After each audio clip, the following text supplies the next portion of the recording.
lunes y el otro miércoles de la otra semana vamos a meternos en un estudio acerca de Miriam, o sea, de la madre de Yeshua,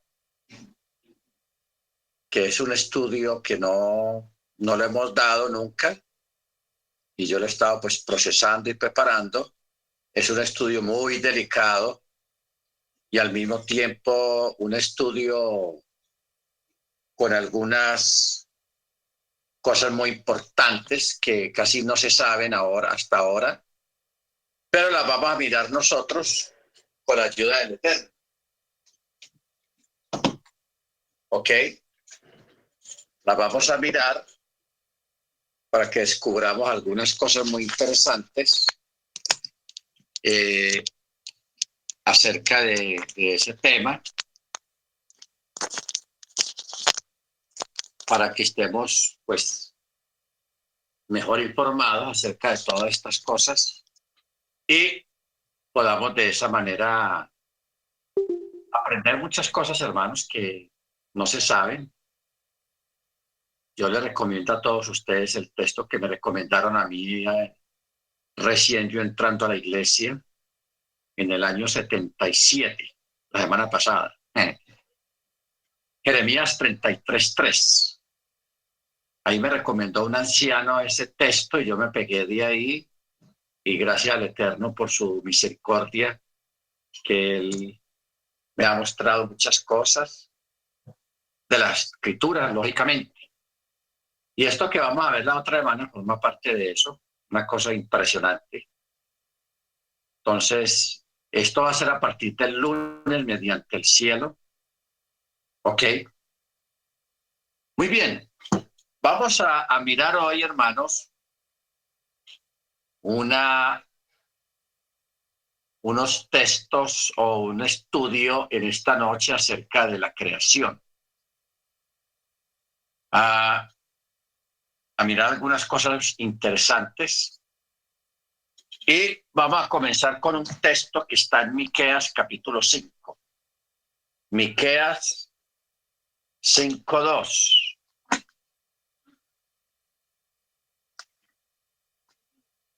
A ver, libro de Miqueas.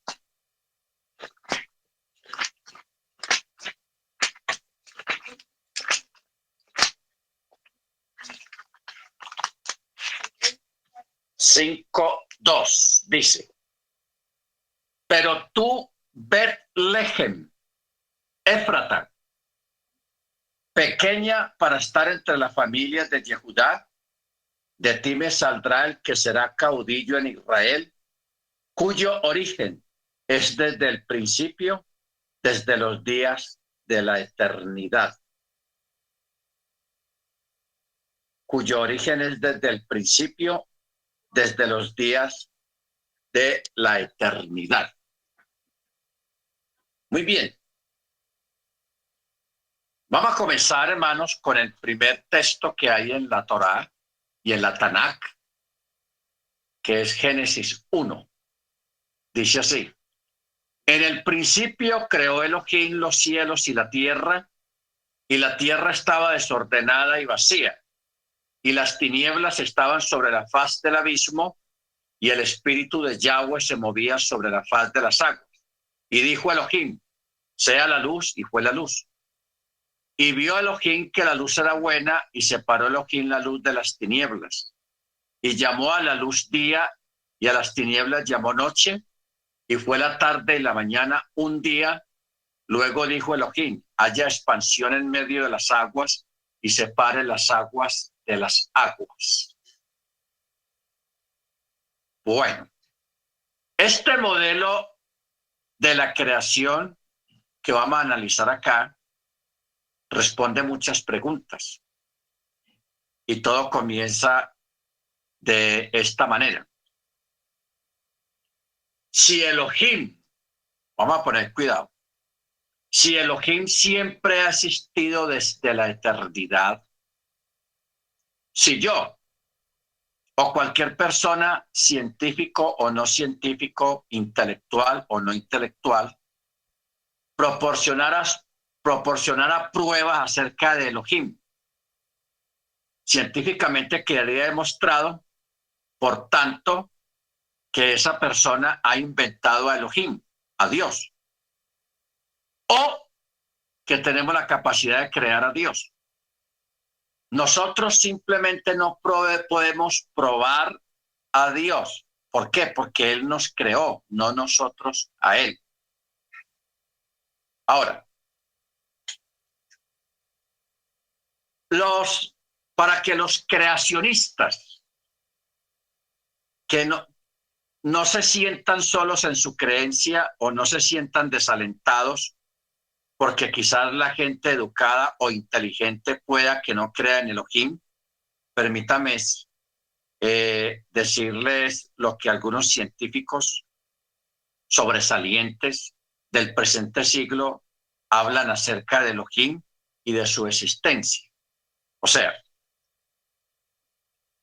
ustedes saben que cuando comenzó el credo comunista, el mundo comunista o el mundo socialista, o más que todo el comunismo, porque es que el comunismo es un sistema político muy nuevo, no es muy antiguo.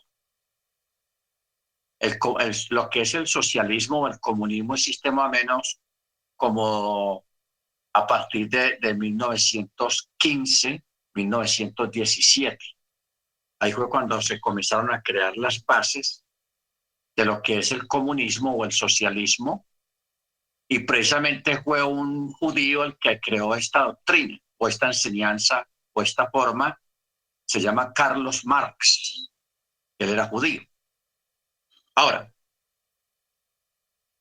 antes del comunismo existían sistemas de gobierno llamados republicanos, y más antes existían lo que se llaman las teocracias, o sea, gobiernos o países gobernados por un rey o por una familia que sucesivamente moría el padre, lo sucedía el hijo, él crecía y su hijo lo sucedía, y así se llevaba hasta que se acababan esas teocracias.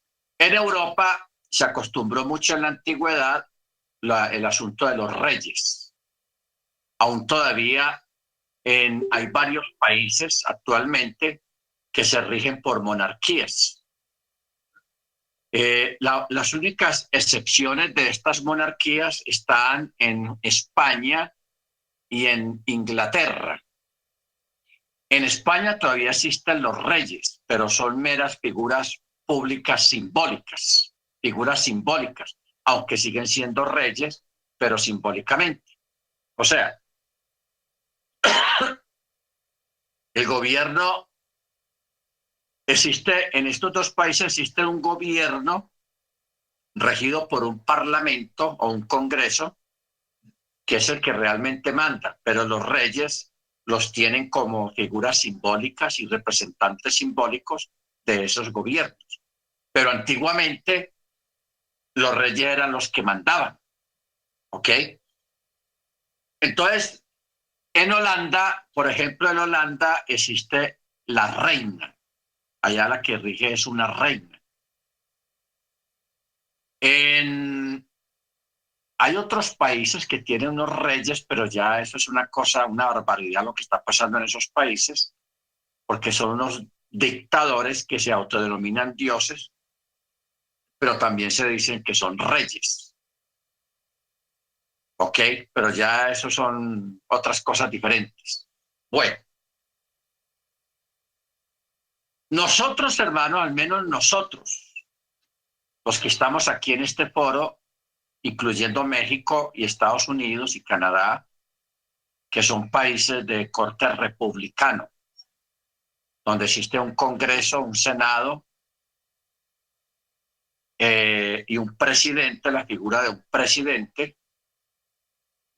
Nosotros nos acostumbramos a que cada 4 años, cada 5 años, votamos por un presidente, y ese presidente rige los destinos de su bancada política por 4 o 5 años, y luego a esos 4 o 5 años hay otras elecciones, se elige otra vez un presidente. Hay países donde se permite que la reelección de ese presidente por 2 periodos no más. En otros países, esos presidentes tratan de cambiar la constitución para una tercera reelección y hasta una cuarta reelección, etcétera, etcétera, etcétera.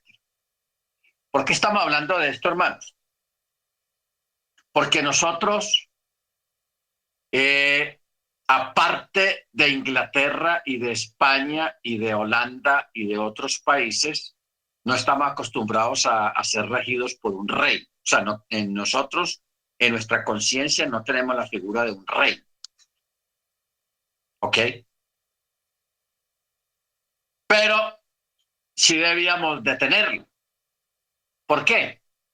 Porque no esperemos que cuando entremos al reino milenial y al reino eterno, nosotros se nos diga a alguien o pensemos nosotros mismos, lleguemos allá con la mentalidad de que hemos tenido en nuestros países de elegir un presidente cada 4 años. Nosotros desde ahora debemos de ser conscientes de que nosotros tenemos un rey, que es Yeshua HaMashiach, a quien se le llama también el Rey de los Reyes, el Señor de los Señores, el Todopoderoso. Él es el Rey y es un Rey eterno y un Rey soberano. ¿Ok? Un Rey eterno. O sea, aparte de que Él es nuestro Salvador, también es nuestro Rey eterno. Y a Él también lo debemos de mirar como el Rey. ¿Ok? Como el Rey. Ya no un Rey representativo o un Rey, sí, representativo como lo es hoy en día, como un modelo, no, sino un Rey de verdad, un Rey de reyes, Señor de los señores, el Rey que manda no solamente en nuestras vidas, sino que manda y gobierna en el universo, sea visible o sea invisible. ¿Ok? Bendito sea el nombre del Eterno. Ahora, un físico británico, Lipson, él dijo, la evolución se ha convertido en esencia en una religión científica. Casi todos los científicos han aceptado la evolución y muchos están dispuestos a malversar sus observaciones para ajustarlas a la evolución. La teoría de la evolución ni siquiera merece mérito. Ni siquiera merece mérito. Ahora, más sin embargo, el modelo de la creación sí funciona. Lo que pasa es que en la iglesia, ¿cuál ha sido el problema, hermanos, en que la gente se vuelva atea o aparentemente ateos o crean mucho en la evolución? La causa la tiene la misma iglesia católica y la iglesia cristiana. ¿Por qué? Porque no explican a profundidad Génesis capítulo 1 y capítulo 2 y capítulo 3. No lo explican, simplemente repiten como loros lo que creó el catolicismo. Dan una explicación de la creación muy burda, muy sencilla. No se meten mucho en el tema. No tratan de glorificar al Eterno explicando la creación a profundidad. Entonces, como no hay una profundidad, no hay una buena explicación, entonces llega un científico que sí tiene explicaciones, llega el ateo que sí tiene explicaciones profundas, llega el que apoya la evolución, viene con sus explicaciones profundas. Entonces, como no hay raíces de fe, ni de entendimiento, ni en el católico, ni en el cristiano evangélico, entonces se los llevan por delante las teorías evolucionistas. ¿Ok? O sea, la tal llamada ciencia. Pero nosotros, hermanos, podemos explicar y podemos profundizar, porque tenemos el material y tenemos el tiempo para escucharlo y para estudiar. Ahora, hay un científico dijo alguna vez, ¿para qué necesitamos una vela para ver la influencia del sol? O que usted vea a una persona pleno mediodía, despejado el firmamento, el sol brillando en todo su esplendor, y que usted vea a una persona con una lámpara encendida buscando algo en el piso. No la necesita, de verdad. O sea, la lámpara no funciona porque hay mucha luz. Baruch Hachén. Entonces, ¿para qué necesitamos una vela para ver la influencia del sol? No hay razón. Entonces, eso es lo que estamos mirando ahora, o lo que vamos a mirar de esas explicaciones estériles que existen en el mundo cristiano acerca de la creación. ¿Ok? Baruch Hachén. Ahora,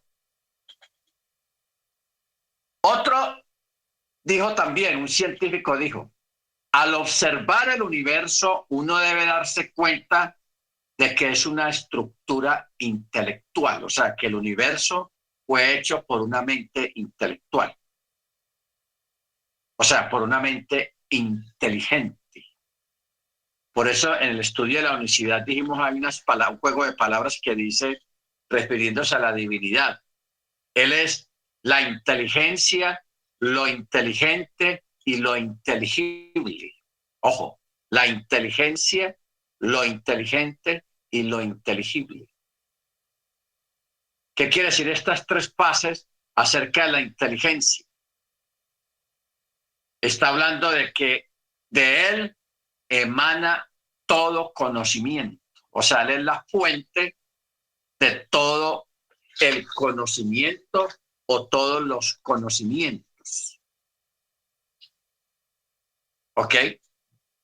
Ahora, si una persona hace un análisis científico o físico de la creación, no puede dejar al Eterno afuera. ¿Por qué? Porque Él está presente en todo lo que uno analiza. ¿Ok? Entonces, habla de un señor Tipler. Él fue un paladín del ateísmo mundial en los años 80, en los años 90. Y él escribió muchos libros tratando de probar que Dios no existe. Escribió muchos libros.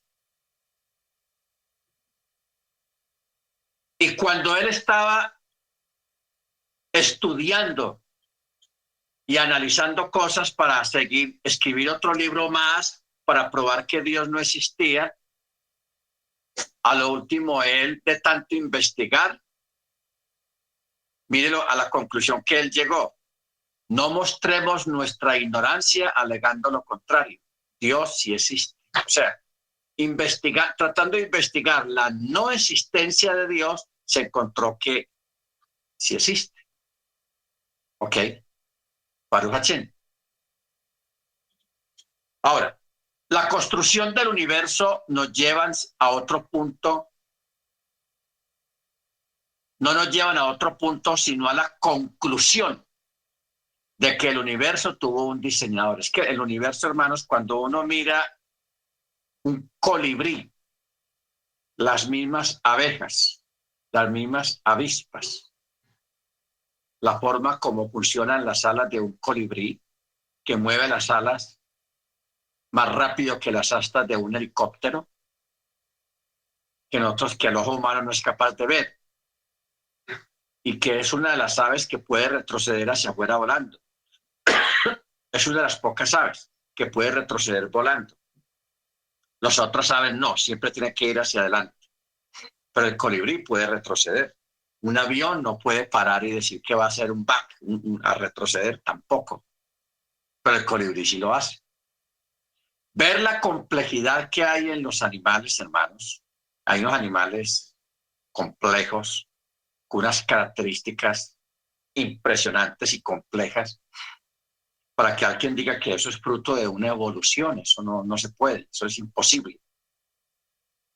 Es imposible. Todos los animales son perfectos como están en este momento. Así usted los vea feos y horrorosos y usted diga, no, ese animal apenas está en evolución. No, esa es su forma. Pero todo es perfecto. Las plantas, las semillas en la tierra, la forma como las semillas se riegan a través del viento, la forma como las abejas polinizan las plantas y extienden las semillas en la naturaleza, eso es algo impresionante. Por eso las abejas hay que cuidarlas, no se pueden destruir. El día que desaparezcan las abejas, hermanos del planeta Tierra, ahí se nos lleva a nosotros también, desaparecemos nosotros. Porque las abejas son las que polinizan y las que extienden las semillas por todas partes. Si no hay abejas, no hay polinización. Tenaz eso. Ok. El asunto es, hermanos, de que el Eterno hizo una descripción tan sencilla de la creación, de cosas tan intrincadas, pero lo explicó de una forma tan sencilla que hay científicos, que hay intelectuales que les da vergüenza leer Génesis capítulo 1, porque piensan que eso es ridículo lo que dice ahí. ¿Cuál es el asunto? Que la Torá fue escrita para todo tipo de personas, para el matemático, para el científico, para el médico, para el botánico, para el contador, para el experto en matemáticas, para el experto en ingeniería, para el experto en psicología. O sea, la Génesis, el relato de la creación fue escrito de una forma tal que lo puede enseñar hasta una persona que no tiene ningún estudio.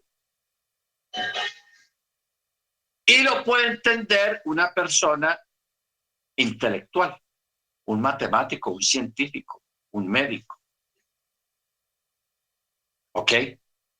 Por ejemplo, los hermanos que están acá en la casa, el hermano Dago y la hermana Amparo, que son médicos, ellos, por ejemplo, cuando leen, que nos hemos sentado aquí a hablar sobre esas cosas, ellos cuando leen el relato de que el Eterno hizo poner en un profundo sueño a Adán, ellos ahí ven anestesia general. Eso fue una cirugía que él le hizo a Adán y lo hizo con anestesia general. Cuando Adán despierta de la anestesia es que se encuentra ahí a Abba al lado y completamente cicatrizado, porque el texto ahí no dice cuánto tiempo tuvo el anestesiado. No podemos decirte que Adán estuvo anestesiado lo que era una anestesia hoy en día de 4 o 5 horas, dependiendo del tipo de cirugía, porque hay cirugías sencillas, así sea con anestesia general, que dura por ahí 2 horas la persona dormida. Pero hay otras cirugías largas de 5, 10 horas, de 12 horas, o hay cirugías que prácticamente tienen que inducir a la persona a un coma para poder hacer una cirugía más larga y más delicada y un coma de 4, 5, 6 días o más tiempo. ¿Ok? Ahora, el asunto, hermanos, es que el Eterno, una cosa es leer. Mire cómo el Eterno hizo todo esto de la creación. Una cosa es leer un texto traducido. Los hermanos que hablan inglés, hermano Álvaro, a la hermana Senia, a eh, la hermana Margie, que también creo que debe hablar inglés. Bueno, los pocos que podemos hablar inglés, Eh,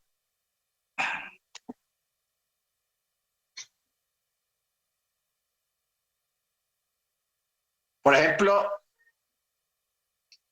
la Biblia se entiende mejor en inglés que en castellano, que en español. O sea, en inglés es como más, el inglés es más explícito y más claro que el castellano. El castellano, como tiene tantas palabras, tanta abundancia de palabras, es más complejo y a veces falla traduciendo ciertas palabras en la Biblia, pero en inglés se entiende mejor porque el inglés tiene menos palabras. Y así el francés, el alemán, pero como la Biblia, la Tanakh, la Torá, fue escrita en un idioma oriental y un idioma muy antiguo, como es el hebreo, el arameo y parte del griego, y también la Biblia tiene palabras en babilónico, Babilonia, algunas palabras, más que todo en los libros que se escribieron durante el exilio babilónico. Por ejemplo, en el libro de Daniel, en el libro de Daniel nos encontramos palabras babilónicas en el texto hebreo, que cuando dice, debía decir Yahweh o Elohim, está escrito Gil Layah, Gil Layah. Y esa palabra Gil Layah es la forma babilónica de referirse a la divinidad. Por ejemplo, en Daniel capítulo 5, verso 18, los que tienen la textual, si usted tiene la Biblia textual o la Biblia K2, mire ahí verá. Daniel capítulo 5, verso 18, dice, oh rey, el Aja y la Ya dio a tu padre Nabucodonosor el reino y la grandeza y la gloria y la majestad. Otra palabra babilónica está en el verso 25 del mismo capítulo 5 de Daniel, donde dice, esta es pues la escritura que fue trazada, Mené, Mené, Tekel, Uparchín. Ahora, ¿por qué sale esa expresión el Aja y la Ya? Que es una expresión babilónica o persa. El Aja y la Ya. Porque los judíos, hermanos, como era primer vez, los israelitas, era primer vez que ellos los sacaban de Judea, de su tierra, porque ellos estaban en Babilonia, estuvieron 70 años por puro juicio, por puro castigo del Eterno. Por pura desobediencia, el Eterno permite que Babilonia invada Judea, acabe hasta con el nido del gato, acabó con todo, destruyó el templo, lo quemaron, sacaron el tesoro del templo y se llevaron los sobrevivientes, los mejores, los príncipes, se los llevaron como esclavos a Babilonia. Entre ellos cayó Daniel y los otros tres muchachos, Sadrach, Mesach y Abednego. ¿Ok? Entonces, los judíos allá en Babilonia, desde un principio se organizaron, los rabinos, los sabios. Entonces ellos se pusieron de acuerdo en que mientras estuvieran en Babilonia estaba prohibido mencionar el nombre, el tetragramatón, el nombre sagrado. ¿Por qué? Porque ellos estaban en Babilonia y Babilonia era un país completamente pagano. Había una idolatría impresionante allá en Babilonia. Entonces, por eso ellos dijeron, no, ¿cómo vamos a profanar pronunciando el nombre del Eterno en este lugar? Eso sería profanar. ¿Ok? Entonces, por eso, cuando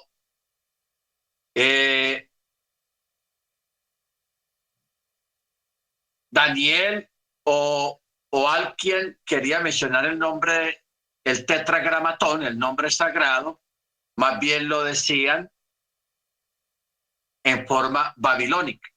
El Aja y la Yaj, así decían, Así se referían al Elohim de los cielos, al Elohim de los hebreos, el Aja y la Ya. ¿Ok? Entonces, en este libro y en el libro de Ezequiel hay algunas palabras babilónicas o persas, de Persia. ¿Ok? Y en el libro de los Salmos y en algunos libros de los profetas y en algunas palabras de Yeshua en los evangelios y algunas palabras de los agiógrafos, de los apóstoles, de los chalía, están escritas en arameo. Hay algunas palabras en arameo. Talitakumi es una palabra en arameo. Eli lama sabachthani es una palabra aramea. ¿Ok? ¿Por qué estamos hablando de esto, de lo complejo de los idiomas? Porque cuando uno va al texto hebreo, a Génesis, Bereshit, capítulo 1, capítulo 2, capítulo 3, ahí se entiende mejor la creación. ¿Por qué? Porque ahí están las palabras hebreas referentes a la forma de cómo el Eterno creó las cosas. Pero no es lo mismo traducido. En la traducción perdió mucho terreno. Y aparte de eso, hermanos, aparte de eso, de que la escritura menciona palabras científicas que en aquella época no se entendían, pero que ahora sí se entienden. Por ejemplo, en el libro de Daniel y en el libro de Génesis, hay unas palabras tan complicadas de traducir o eran complicadas antiguamente porque eran cosas que no se habían descubierto todavía. Entonces el traductor decía, no, pues ¿qué voy a poner acá? ¿Cómo traduzco esta palabra? Entonces inventaban. Pero ahora que ya se descubrieron científicamente muchas cosas, ya esas palabras del texto hebreo tienen vigencia, cobran vigencia, se aclaran. ¿Por qué? Porque ya se sabe qué era lo que el escritor de Génesis quería decir. Baruch Hashem. Por ejemplo, hay una palabra que la hemos explicado acá, que está en Hechos de los Apóstoles, imagínense, en Hechos. Hechos de los Apóstoles, capítulo 1, verso 18, donde habla de Judas o Yehudá, porque en el griego se dice Judas, pero en hebreo es Yehudá. O sea, que nosotros, la religión popularmente llama Judas, el que traicionó a Yeshua, el que lo vendió por 30 monedas de plata, originalmente él se llamaba Yehudá. Yehudá. Bueno, la muerte de él. El escritor de Hechos de los Apóstoles, que fue Lucas, porque Lucas era médico. Entonces, cuando él relata, porque él fue el que escribió Hechos de los Apóstoles, entonces él escribiendo la forma de cómo murió Judas o Yehudá, él en el texto original usa palabras, términos médicos que nosotros desconocemos. Términos médicos. En el griego se dice cubito prono. Es un término médico griego, referente a que Judas se hinchó, esta parte del estómago se pegó una hinchada porque ya estaba en proceso de descomposición y se reventó. Entonces sus órganos internos cayeron allá abajo, abajo, a un precipicio que no era muy alto. ¿Ok? Por eso dice, en castellano lo pusieron de la siguiente manera. Verso 18 dice, este compró un campo del salario de su iniquidad y habiéndose hinchado, reventó por medio y se derramaron todas sus entrañas. O sea, lo que pasó con Judas fue algo tenaz, porque Judas se ahorca el mismo día que Yeshua fue llevado al madero. Pero nadie, según la Torá, nadie lo podía recoger, o sea, como bajarlo desde la horca. Entonces, por eso él pasó esos 3 días que Yeshua estuvo en la tumba. Judas pasó esos 3 días colgado ahí. Entonces, claro, tuvo un proceso de descomposición muy rápido y por eso pasó lo que pasó. ¿Y por qué nadie lo bajó? Porque era Pesach, era la fiesta. Y si alguien lo hubiera tocado, no hubiera podido participar de Pesach porque se hubiera contaminado al tocar un cadáver. Al tocar un cadáver. ¿Ok? ¿Qué quiere decir esto, hermanos? Que los discípulos, los que participaron, bajaron a Yeshua, que ya estaba muerto el cuerpo, y los llevaron rápido a la sepultura, porque es que ya era hora de Pesach. A Yeshua lo bajan y lo llevan a esa tumba entre las 3 de la tarde, póngale 3:30, 3:30 a 6 de la tarde, que es la caída del sol, 2 horas y media. Hicieron ese proceso rápido. ¿Por qué? Porque ya iba a caer el sol y ya comenzaba oficialmente la fiesta de Pesach. Entonces, estas personas que participaron, estos judíos, incluyendo su madre, Miriam, que participó de esto, ellos no participaron de la fiesta. ¿Por qué? Porque se habían contaminado al tocar el cuerpo del Mesías. Por eso a Judas, nadie lo bajó porque no querían contaminarse. A él sí no lo bajaron, y ahí desde la horca. Entonces, por eso es que Judas pasó esos 3 días colgado ahí literalmente. Nadie lo quiso tocar, porque si lo hubieran tocado no hubieran podido participar de la fiesta. Estos son detalles, hermanos, que la gente no las ha escuchado mucho porque eso nunca lo explica. Nunca lo explica. Ahora, cuando volviendo otra vez a Génesis 1, hay un detalle muy importante, que el Eterno en la Torá, más que todo en la Torá, el texto está codificado, está encriptado.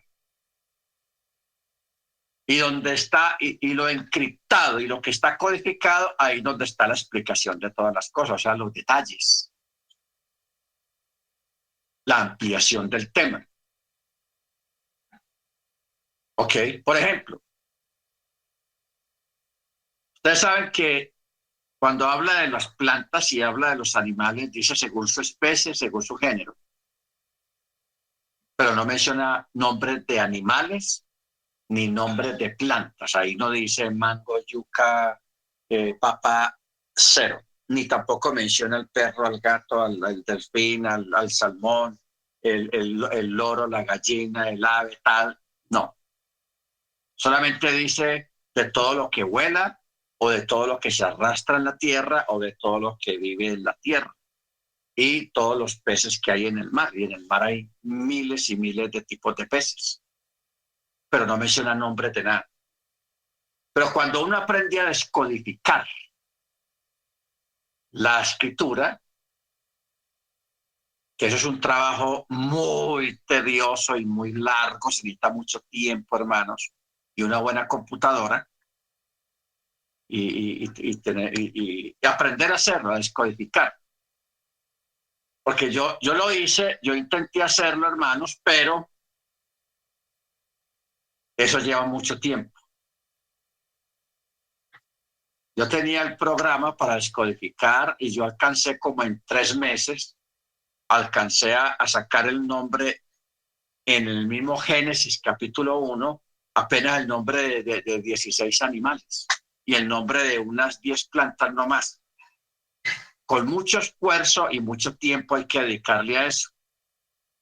Pero que el texto sí está codificado, está codificado. está codificado. Y aparte de eso, aparte del libro que usted tiene en su mano, la Torá, los 5 libros de Mochi, aparte de eso existen otros documentos como es el libro de Yazar y otros documentos donde amplían los relatos, le ponen más detalles, hay más detalles de los relatos, porque hay veces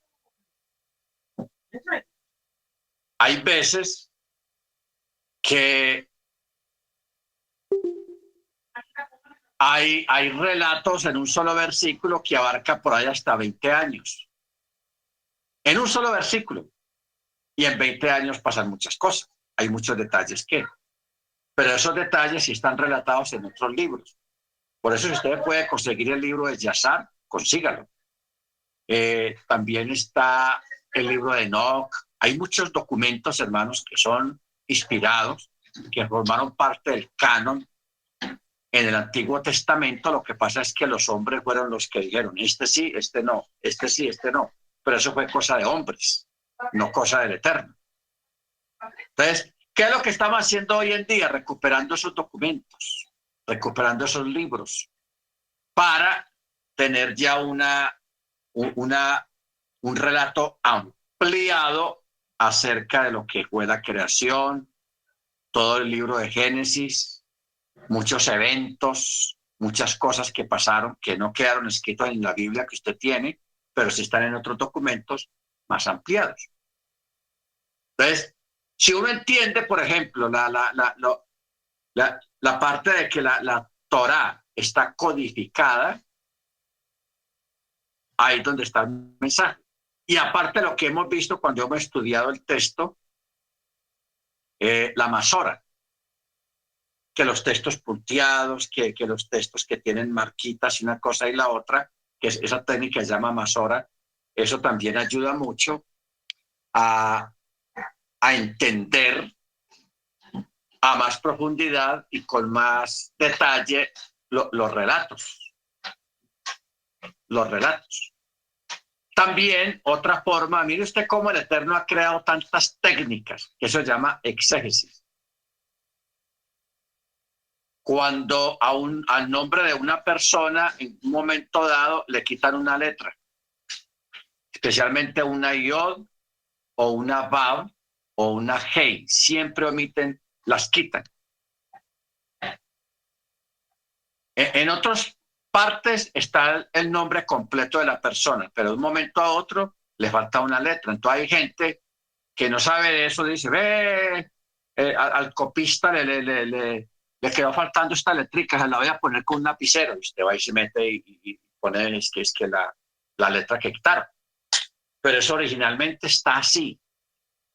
Cuando a una persona le quitan una letra de su nombre en un momento dado del relato bíblico, es porque esa persona hizo algo mal, o sea, se portó mal delante del Eterno, y el Eterno, como parte del castigo o de maldición, le quita una letra.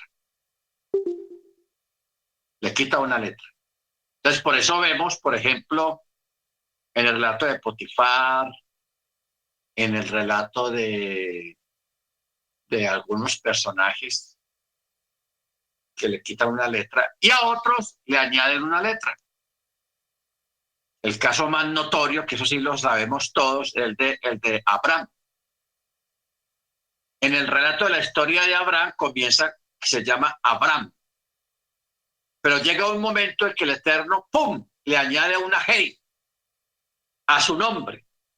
Entonces ya no se dice Abraham, sino Abraham. ¿Se da cuenta? ¿Qué nos da a entender eso? Que a los que le quitan una letra de su nombre es porque la persona hizo algo malo, se desvió, se apartó, hizo cosas malas delante del Eterno. Como castigo, el Eterno quita una letra de su nombre.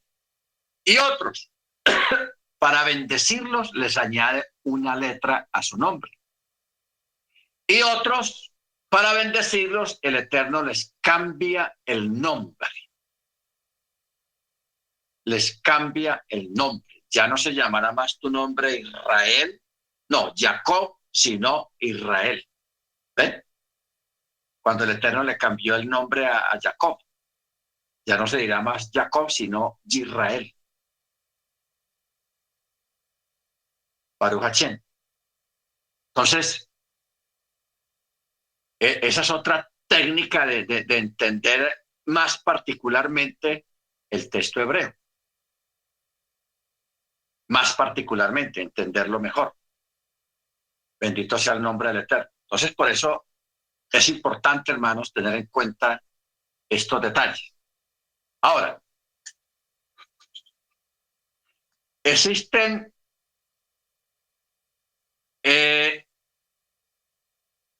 por ejemplo, cuando dice el primer texto, en el principio creó Elohim los cielos y la tierra. Esto es consistente con los descubrimientos científicos, porque la palabra que aquí se tradujo como cielos en hebreo se llama chamayim, la cual es una palabra plural y singular al mismo tiempo. Esencialmente la palabra chamayim significa espacio, energía, tiempo y dimensión. O sea, cuando uno va a un diccionario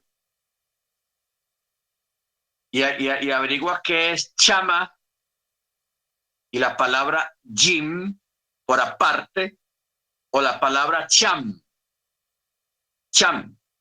majim. La palabra toda completa significa espacio, energía, tiempo y dimensión. Pero recordemos que la palabra chamayim se compone de dos palabras primarias, que una es cham y la otra es majim. ¿Ok? La palabra cham, mire usted eso tan tenaz, la palabra cham significa allá o allí, como señalando un lugar específico. Y la palabra majim significa agua. En otras palabras, el Eterno creó primero el fondo de la creación, allá, ahí. ¿Ok? Y luego, ¿qué dice? Cielos y la tierra. Haaretz. Haaretz. Ahora, yo quiero, hermanos, que nos concentremos bien en lo que les voy a decir. Vamos a ponernos en el lugar del Eterno, que nosotros estamos en él, porque nosotros participamos en la creación. Eso lo explicamos después. Una vez dimos ese estudio, pero lo podemos volver a repetir. Entonces vamos a mirar con los ojos del Eterno. Cuando no había nada y de un momento a otro había, Él nos dice, ¡cham! O sea, miren allá, allí. Entonces nosotros miramos y ¿qué es lo que vemos? Espacio, porque Él creó el espacio. Y en ese espacio, Él creó agua, puso agua en ese espacio. Eso es lo que quiere decir la palabra chamayim.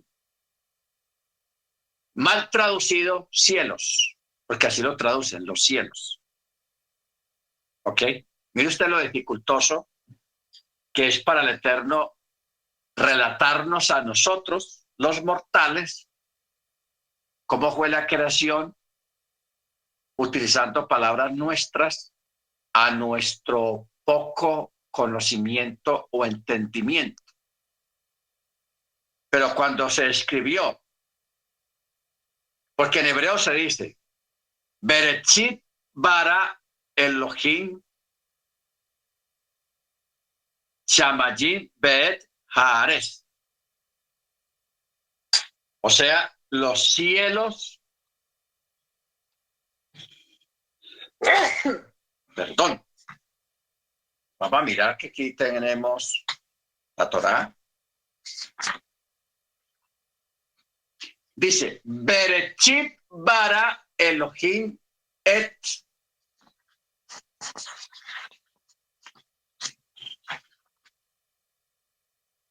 Hachamayim beet Hares.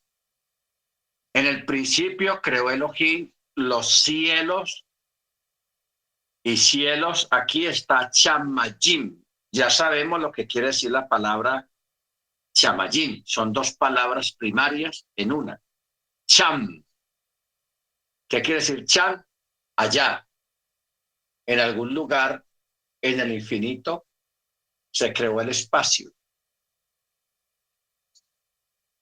Pero como también dice Majim, Chamayim, en ese espacio había agua. Se creó el agua. ¿Ok? Y luego de ese texto dice Bet Hares, o sea, la tierra. Hares en hebreo quiere decir la tierra.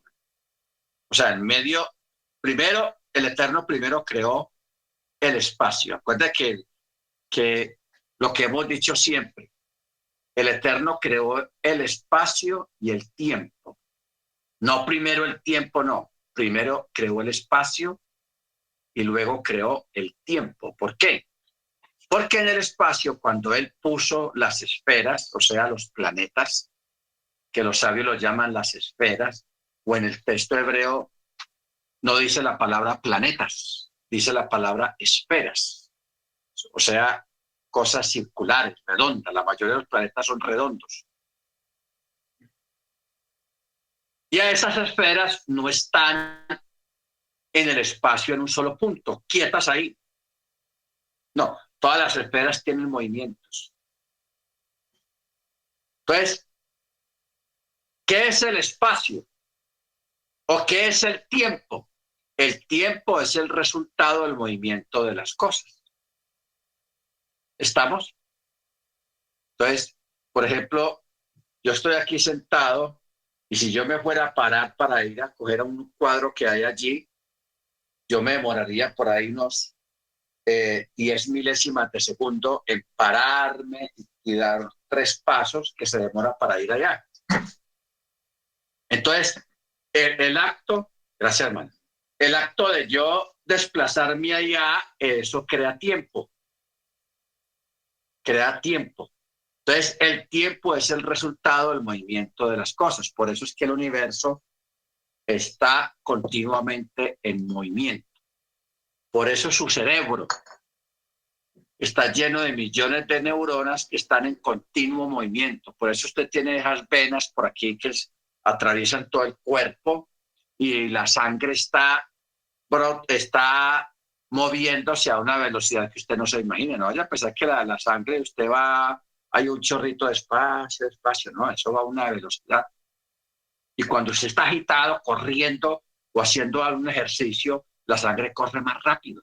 Y por eso el corazón palpita más rápido. ¿Por qué? Porque el corazón, ¿qué es? Es una bomba. El corazón es una bomba que hace que empuja la sangre. Si usted se agita y corre, eso tira más rápido, más rápido, más rápido. Por eso usted se siente como cansado y todo eso. Es una bomba. Eso es el corazón, una bomba que bombea sangre. ¿Ok? Pero todo está en movimiento. Todo está en movimiento, hermanos. Entonces, por eso decimos que el Eterno, o no, dice la Torá, que el Eterno primero creó el espacio allí.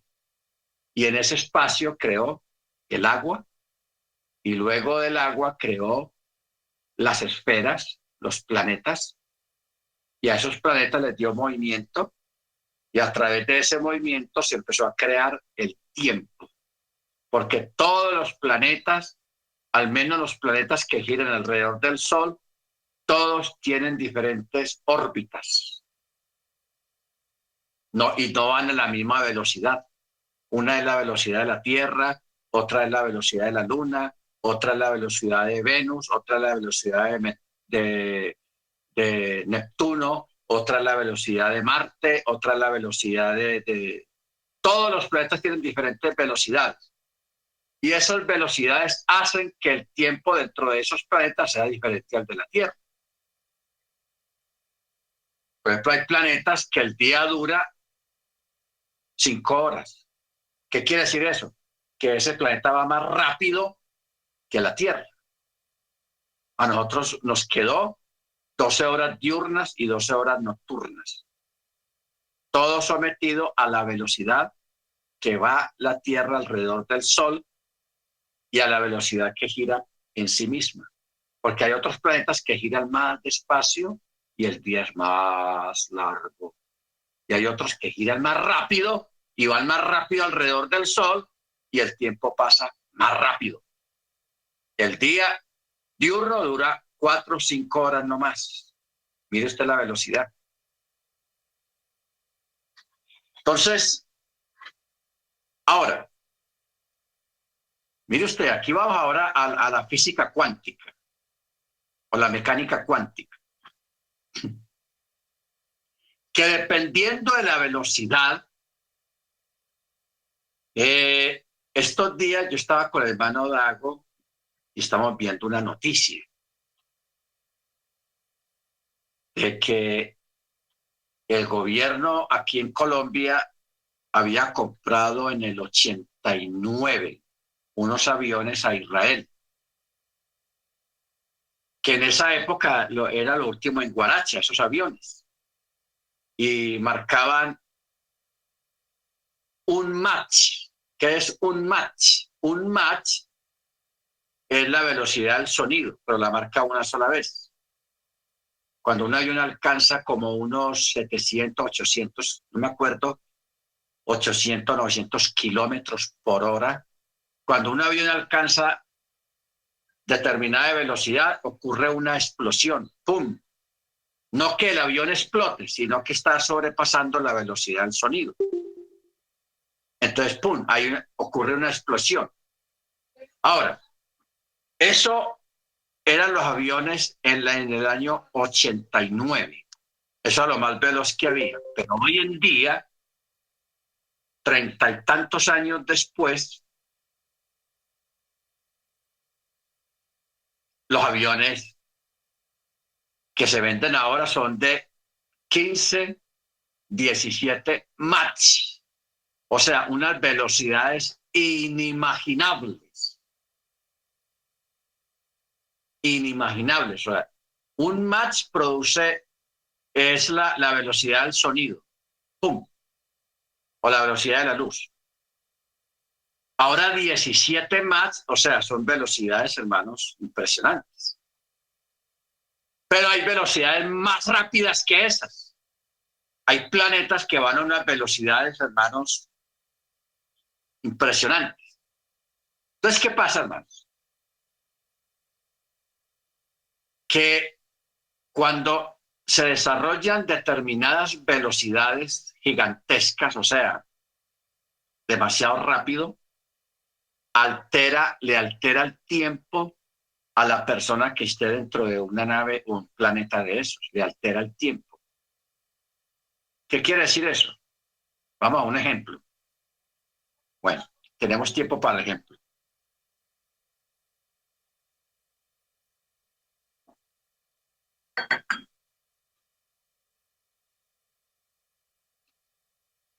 Hay dos mellizos, todos dos tienen 20 años, la misma edad. Los mandan en dos cohetes al espacio. A uno lo mandan a una velocidad de, póngale, 20 Mach, una velocidad impresionante. Al otro lo mandan a una velocidad de 2 Mach, no más. Y los dos supuestamente los mandan a que estén en el espacio volando a esas velocidades que son diferentes para los dos por 3 días. 3 días no más, terrestres. 3 días terrestres. Bueno, al que lo mandan a esa velocidad de 20 Mach, a los 3 días terrestres vuelve y a esa persona de pronto lo vamos a encontrar de que se envejeció 10 años. Se envejeció 10 años. Siendo que lo mandaron 3 días nomás. En 3 días se envejeció. Impresionante. Y el otro va y solamente quedó igual. Como salió, quedó igual, porque estamos hablando de 3 días. Y ese no, al de 1 match o 2 matches nomás, ese no experimentó nada raro, miró el reloj, fueron 3 días, o sea, 72 horas normales. Ah, todo bien, ok, todo está bien, llegó diciendo el piloto el astronauta. En cambio, el otro, para él le transcurrieron 10 años. Y ese sí llegó cansado, 10 años transcurrieron para él allá afuera, siendo que para nosotros fue 3 días nomás. Entonces de ahí viene, ahí vamos a la Torá. Vamos a la Torá. Porque uno dice, pero ¿cómo explicar que el que se juega 20 más a esas velocidades impresionantes por 3 días nomás y se envejeció 10 años? O sea, para él transcurrieron 10 años. Para nosotros fueron 3 días nomás. Y 10 años es mucho tiempo. 10 años. ¿Ok? Mire que la Biblia habla de eso y nosotros no acabamos en cuenta. ¿Dónde dice la Biblia? Cuando dice que para el Eterno un día es como 1000 años y 1000 años como un día. Ojo con eso. Ese texto, hermanos, es pura física cuántica o mecánica cuántica o matemática cuántica, como usted lo quiera llamar. Pero eso es cuántico. O sea, es una palabra moderna que se le da a esos cambios de tiempo, que eso es posible. Eso existe, hermanos. Y el Eterno ya lo había mandado a escribir hace como más de 2000 años. Mandó a escribir esa palabra, pero no lo escribió en términos física cuántica o física nuclear.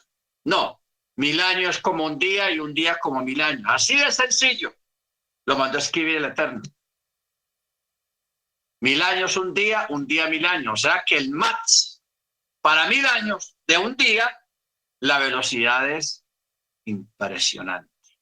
Entonces ahí pensamos, ¿a qué velocidad se llevó el Eterno a Elías? ¿A qué velocidad se llevó el Eterno a Enoc? ¿Ah? A Enoc.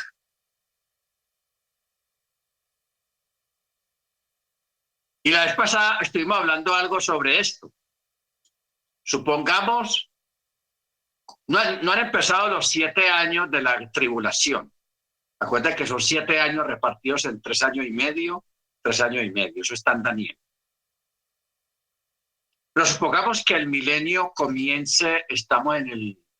Hay una teoría, eso es una teoría que hay, hermanos, de que el otro año posiblemente comience los 7 años, el año que viene, en el calendario gregoriano. Por eso no hay que confiar mucho en eso, porque no está utilizando el calendario hebreo, sino el calendario gregoriano. Porque eso es una pregunta que se hacen los escatólogos, los que estudian profecía. Vamos a mirar proféticamente las fechas y los datos utilizando el calendario hebreo o el calendario gregoriano. Buena pregunta. Pero no vamos a hablar de eso ahora. Pero vamos a suponer que el año entrante comience los 7 años, o sea, aparezca el antimachí y comiencen a correr los 7 años. O sea que en el 2030, dentro de 7 años, entraríamos al milenio. es una hipótesis, es un ejemplo. No es que yo lo esté diciendo, porque estoy hablando de esto para responder lo de Elías y lo de Enoc, que fueron dos personas que fueron llevadas, fueron sacadas de aquí de la tierra a algún lugar y todavía están vivos. El Eterno no quiso que ellos murieran. Bueno, 2030 entraríamos en el milenio. En el milenio podemos tener la posibilidad de conocer a Enoc y a Elías. ¿Ok? O en la gran tribulación, porque hay una fuerte hipótesis de que Enoc y Elías sean los dos testigos que menciona el libro de Apocalipsis. Porque en el libro de Enoc y en otro libro, que eso vamos a hablar la otra semana, menciona eso, que estos dos son los que van a venir a la tierra. ¿Ok? Van a venir y que pues les va a ir muy mal porque los van a matar, pero van a resultar, hablando de los dos testigos. Bueno, ¿qué pasa? Que si el Eterno nos permite conocer en el milenio, que estén ahí Elías. Elías o Eliyahu, él fue llevado hace aproximadamente unos 2.800 años, casi 3.000 años o 2.500 años más o menos, fue llevado Elías de aquí de la tierra, 2.500 años. Si nosotros aplicamos los 2.500, el 1.000 años un día o un día 1.000 años, para nosotros o para ellos, al menos para Elías, apenas han transcurrido 2 días y medio que él fue llevado, usando la tabla de un día 1.000 años un día. Si son 2.500 años que Elías fue llevado, hace 2 días y medio apenas que se fue. ¿No? Y no hay complique y no hay problema con eso, hermanos. No sé si yo me he explicado bien acerca de esto de la velocidad, del match, de la velocidad de las cosas, porque la velocidad de las cosas altera el tiempo. Y eso lo creó el Eterno, eso no son accidentes de la creación, no, el Eterno creó eso, hermanos. El Eterno creó eso. O sea que si nosotros nos encontramos con Elías en el milenio, vamos a saludarlo, Shalom, hermano Elías. ¿Tanto tiempo? Y él va a decir, no, ¿cómo así que tanto tiempo? Pero hace 2 días y medio que el Eterno me sacó de aquí, me sacó de la tierra. 2 días y medio. O sea que Elías técnicamente, según los cómputos de la escritura, de la misma Torá, Elías hace 2 días y medio que se fue. Un poquito más, un poquito menos, que él fue tomado de aquí de la tierra. 2 días y medio. No olvidemos de los astronautas estos, que para uno de ellos transcurrieron 10 años, que para nosotros fueron 3 días no más, pero para él transcurrieron 10 años, el tiempo se alteró, porque las máximas velocidades alteran el tiempo, o sea, el match, lo que llaman el match, altera el tiempo, hermanos. ¿Ok?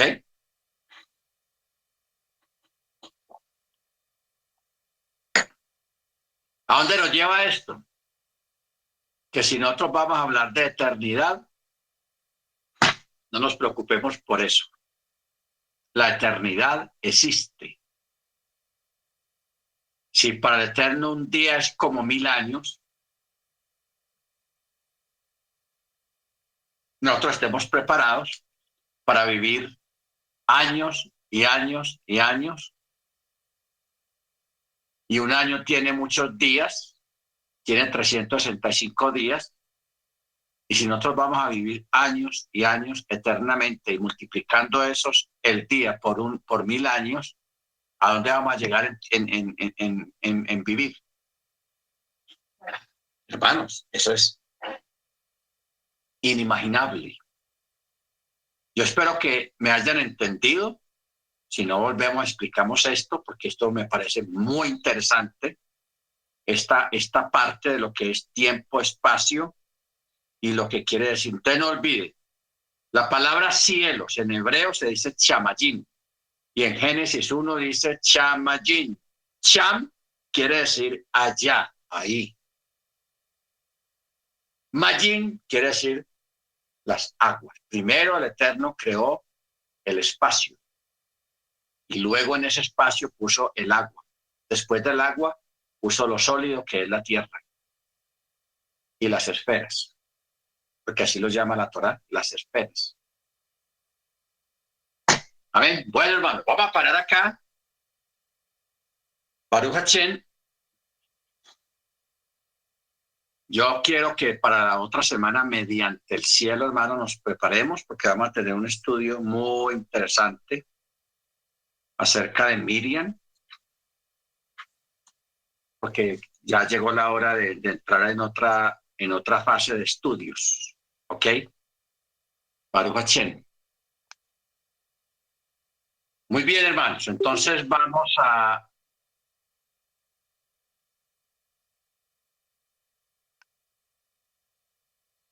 pedirle a la hermana Senia, es tan amable, que nos dirijan la